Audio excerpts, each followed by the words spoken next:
A veces, el silencio es mucho más ruidoso que el grito de 80.000 personas. Imagina por un momento que tienes el mundo a tus pies, que cada vez que tocas el balón, el tiempo parece detenerse, que tu nombre no es solo un nombre, sino una promesa de gloria eterna. A los 22 años, Jude Bellingham no era solo un futbolista, era un fenómeno cultural, el heredero de un trono que parecía diseñado a su medida. Pero el fútbol, ese dios caprichoso que te eleva hasta las nubes, tiene una memoria muy corta. Y hoy, en mayo de 2026, el silencio que rodea a Jude es ensordecedor. ¿Cómo se siente ser el hombre que todos han empezado a olvidar? Miras los rankings del Balón de Oro de este año y los ojos se te llenan de una extraña confusión. Ves a Ousmane Dembélé celebrando su reinado. Ves a Harry Kane, a Lamine Yamal, a Kylian Mbappé. Sigues bajando la lista, buscando ese número 5 que solía brillar por encima de todos, y no lo encuentras. No está en el podio, no está en el top 10, ni siquiera en el top 20. Jude Bellingham, el chico que iba a cambiar la historia, se ha convertido en un fantasma en su propia casa. El póster se está despegando de la pared y nadie parece querer volver a pegarlo. Todo esto no ocurrió de la noche a la mañana. Las grandes caídas siempre empiezan con una pequeña grieta que nadie se molesta en reparar.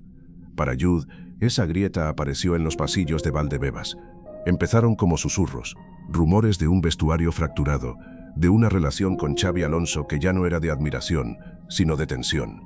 La prensa, esa misma que lo había coronado como el nuevo Zidane, empezó a afilar los cuchillos. Y Jude, que siempre había sido la imagen de la madurez, empezó a mostrar las cicatrices de la presión. Recuerda ese momento frente a los micrófonos. No fue la respuesta de un capitán sereno. Fue el grito de un hombre acorralado. «Menuda mejta», soltó, con los ojos inyectados en una rabia que no podía ocultar. Llamó payasos a quienes cuestionaban su compromiso. Pero en el fútbol, cuando empiezas a pelear contra las cámaras, es porque ya estás perdiendo la batalla contra ti mismo. La percepción pública cambió en un parpadeo. El chico maravilla se estaba transformando, a ojos de todos, en un problema. Un jugador con un ego demasiado grande para un equipo que empezaba a aprender a ganar sin él.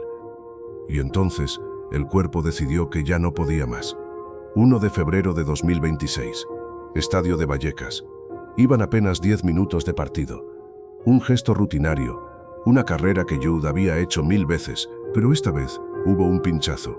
Un dolor seco en el isquiotibial izquierdo que lo detuvo en seco. Jude bajó la mirada, se llevó la mano a la pierna y supo, en ese instante, que algo se había roto. No era solo un músculo, era la sensación de invencibilidad que lo había acompañado desde que era un niño en Birmingham. Al principio, el diagnóstico fue el de siempre: 3 semanas de baja. Un suspiro. Pero las semanas se convirtieron en meses. Febrero se fue, marzo llegó, y el dolor seguía ahí, latente, recordándole que ya no era el dueño de su destino. La recuperación se volvió un proceso agónico. Cada entrenamiento era un recordatorio de lo que ya no podía hacer. Se veía a sí mismo en los videos de la temporada anterior, marcando ese golazo contra el Real Oviedo, y se sentía un extraño. ¿Quién era ese chico que se movía con tanta soltura? ¿A dónde se había ido la potencia que hacía que los defensas retrocedieran por puro miedo? En la soledad de su rehabilitación, nació la desconfianza. Jude tomó una decisión que sacudió los cimientos del Real Madrid.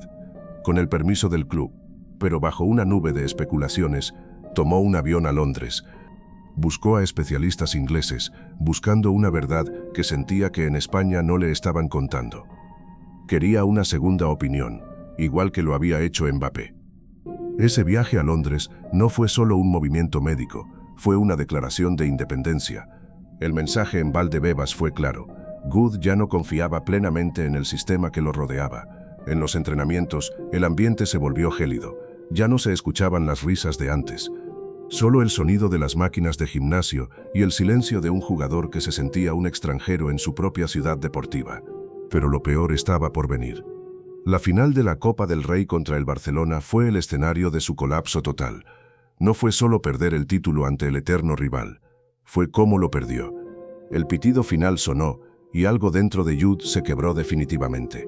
Se fue directo al árbitro, Ricardo de Burgos Bengoechea. No hubo palabras de calma, solo una actitud agresiva que le costó la tarjeta roja cuando el partido ya había terminado. No era la primera vez. Ya había pasado contra Osasuna, donde la frustración lo llevó a insultar a los colegiados. Pero esta vez, el peso de la sanción fue lo de menos. Lo que dolió fue la imagen de un líder que había perdido los estribos, que ya no podía cargar con el peso de su propia frustración. Días después, ocurrió algo que Jude nunca olvidará. Una reunión privada en un despacho donde el aire pesaba toneladas. Florentino Pérez, el hombre que lo había traído como la joya de la corona, lo miró a los ojos. No hubo abrazos ni palabras de aliento. Solo una advertencia seca: cambia tu actitud. En ese momento, Jude entendió que en el Real Madrid el escudo siempre es más grande que el nombre. La directiva ya estaba moviendo fichas. Empezaron a filtrarse noticias de que el club estaba dispuesto a escuchar ofertas.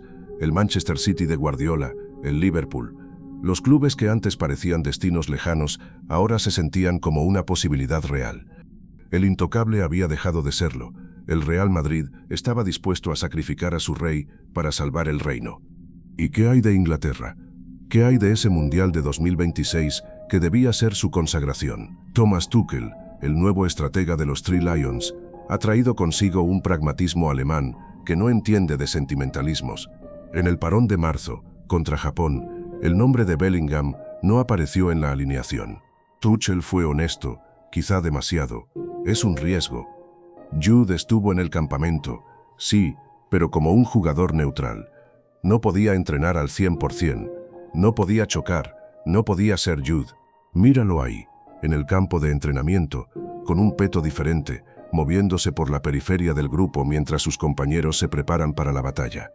Se siente la soledad del que sabe que el tren está a punto de salir y él sigue atrapado en la estación.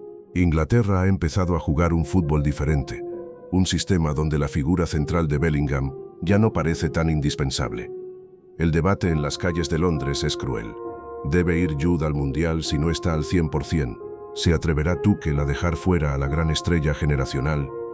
Hoy, Jude Bellingham se enfrenta a su mayor enemigo, el tiempo. Se perdió los octavos de final de la Champions. Verá desde la grada cómo su equipo se juega la vida contra el Benfica. Mientras Lamine Yamal se burla de sus desgracias tras ganar la Liga con el Barcelona, Jude tiene que morderse la lengua y seguir trabajando en la oscuridad. Ha pasado de ser el motor del equipo a ser una pieza que necesita reparación constante. Solo ha jugado 19 de 25 partidos posibles en Liga. Sus números, aunque sólidos, parecen sombras de lo que prometían ser. ¿Qué pasa por la cabeza de un chico de 22 años cuando siente que su carrera se le escapa entre los dedos? ¿En qué momento el fútbol dejó de ser un juego para convertirse en una tortura psicológica? Jude camina hoy por Madrid como alguien que busca algo que ha perdido y no sabe dónde lo dejó. El brillo en sus ojos ha sido reemplazado por una mirada de cansancio absoluto. El Mundial de 2026 está a la vuelta de la esquina. Croacia, Panamá y Ghana esperan a una Inglaterra que busca su destino. Pero la gran pregunta no es si Inglaterra estará lista. La pregunta es si Jude llegará a tiempo. Y si llega, ¿quién será el que se baje de ese avión? ¿Será el guerrero que conquistó el corazón de Madrid o será este joven roto, perseguido por los dolores de su cuerpo y las dudas de su mente? El fútbol es una industria cinematográfica que adora las caídas tanto como los ascensos. Y ahora mismo, estamos viendo el tercer acto de una tragedia que nadie vio venir. El estadio se está quedando vacío. Las luces se apagan una a una, y en el centro del campo solo queda un hombre tratando de recordar cómo se sentía ser invencible. Porque al final, lo difícil no es ganar la corona. Lo difícil es llevarla cuando ya nadie cree que te pertenezca. Jude Bellingham bajó la mirada. El Bernabéu ya no reacciona igual. Y el silencio sigue siendo ensordecedor.